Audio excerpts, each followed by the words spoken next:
Have you got little black flies buzzing around your houseplants? If you have, then the chances are you've got fungus gnats.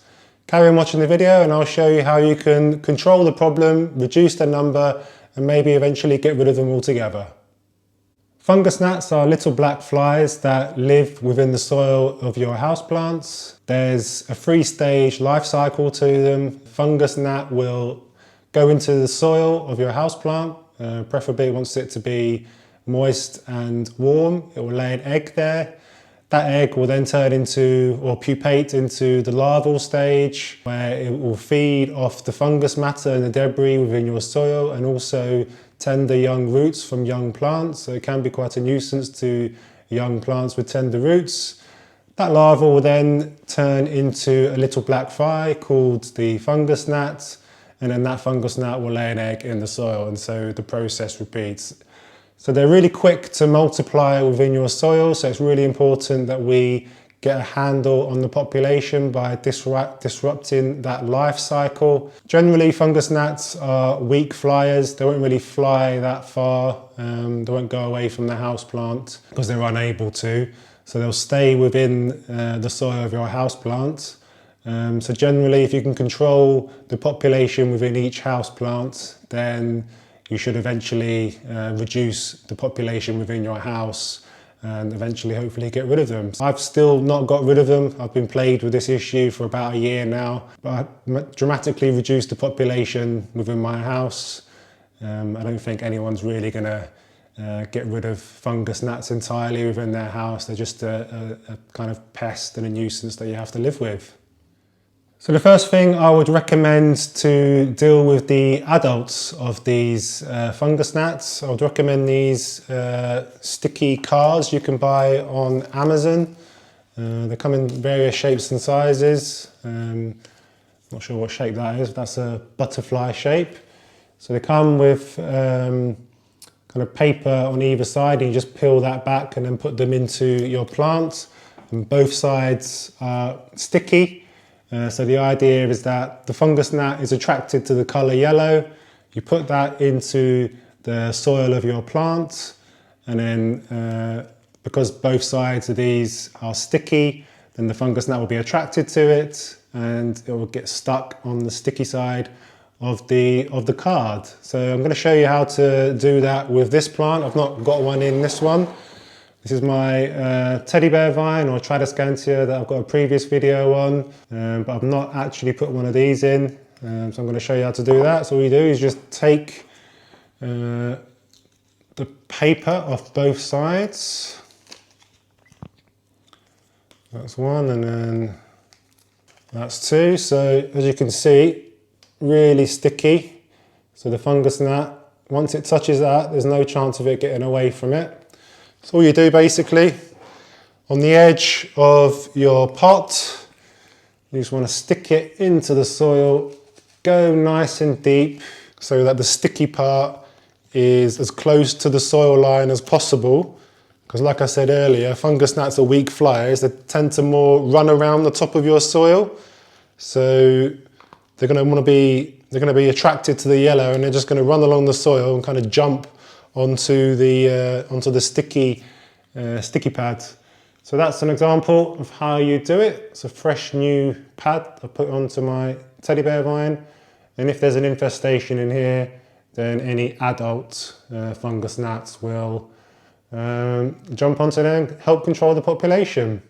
I'll just show you an example of a plant that I've had issues with. This is a Philodendron Brazil. I think when I got this, I was overwatering this plant, and fungus gnats like a moist soil. So I think that was an opportunity for them to breed and multiply within this plant, which is a bit of a shame. But I've already got a card in here, as you can see, and I can show you how many fungus gnats I've actually got on this card.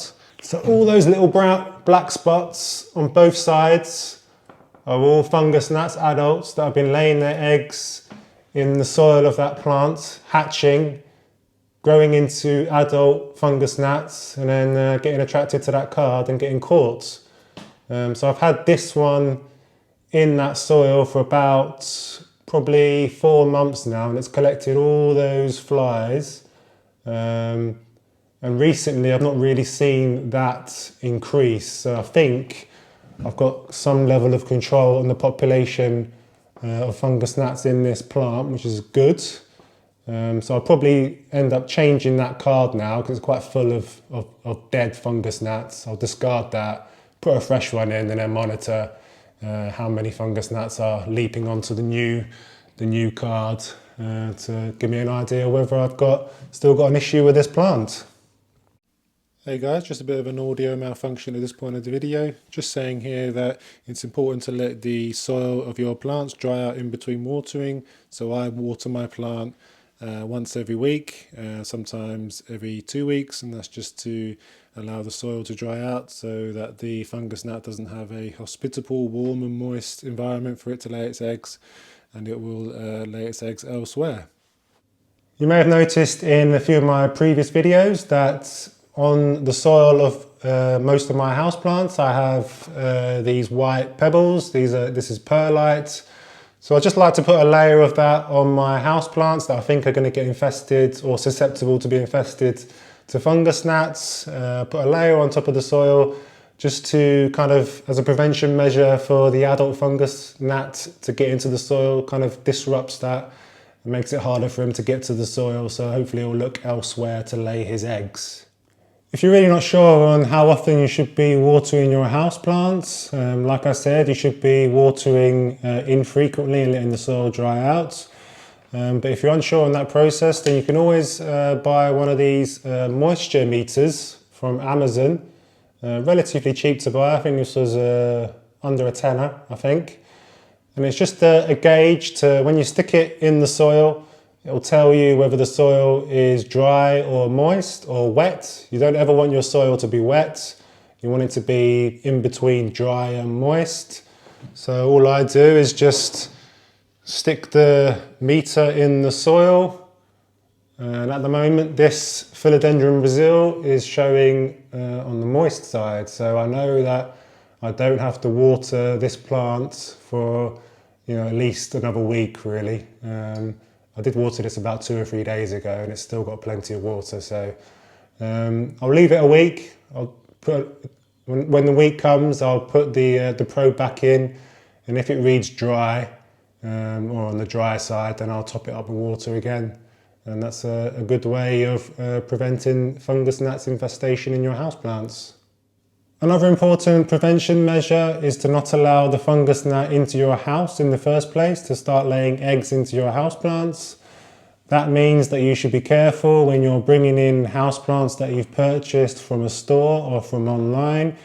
It's always good just to do a check before you introduce it into your houseplants. Just check the soil for any bugs. If you see any, then you can obviously deal with that problem and keep them away from the rest of your houseplants in your house. That way the problem won't spread. What I tend to do when I buy a new houseplant, I'll give it a check over in the soil and in the leaves as well. Underside of the leaves is where pests tend to hang out, such as spider mites and thrips and fungus gnats and things like that. So I'll give it a good check over, and then if I'm happy that I can't really see anything at that stage, then I'll just kind of put it on its own somewhere within the house, away from other houseplants, kind of a quarantine procedure for it.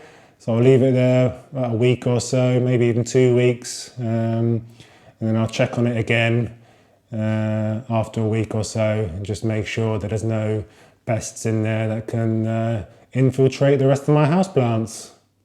I've seen a few videos online and also a few articles I've read online about hydrogen peroxide that you can add to the soil of your houseplants. That's supposed to kill the eggs and larvae of the fungus gnat in your soil.